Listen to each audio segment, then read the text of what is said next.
আসসালামু আলাইকুম হোয়াটসঅ্যাপ ভাই লোক, কি অবস্থা সবার? আশা করি সবাই অনেক ভালো আছে। তো আজকে ঘুরতে আসলাম কষ্ট করে ভিডিও করার পর বাসায় এসে যখন দেখি ভয়েস রেকর্ড হয় নাই, যাই হোক অরিজিনাল ভয়েস দূরে রাখেন, ভয়েস ওভার দিচ্ছি সেটা শুনেন। গোলাপগ্রাম একটা ভাইরাল জায়গা শুনেছিলাম, তাই এখানে ঘুরতে আসলাম, হঠাৎ করেই মন চাইলো। তো দেখি ঘুরে কি অবস্থা, কত সুন্দর জায়গাটা আপনাদের মাঝে শেয়ার করি, আশা করি ভালো লাগবে আপনাদের। চাইলে এখানে ঘুরে আসতে পারেন।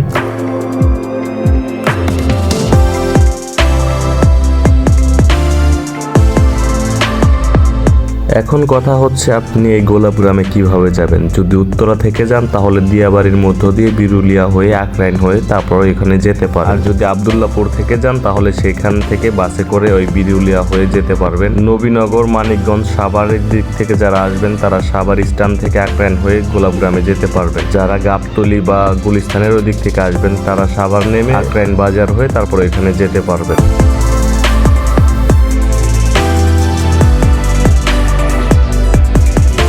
আমি যতদূর জানতে পেরেছি এই ফুলের চাষ হচ্ছে একটি প্রজেক্টের উপরে। এই প্রজেক্টে এখানে বাস্তবায়ন হলে অনেক অনেক বড় বড় বিল্ডিং হবে, পরে এই ফুল বাগানগুলো আর পাওয়া যাবে না। এটা ভেবে আফসোস লাগতেছে, এত সুন্দর একটা পরিবেশ এখানে, সেটা এক সময় আর থাকবে না।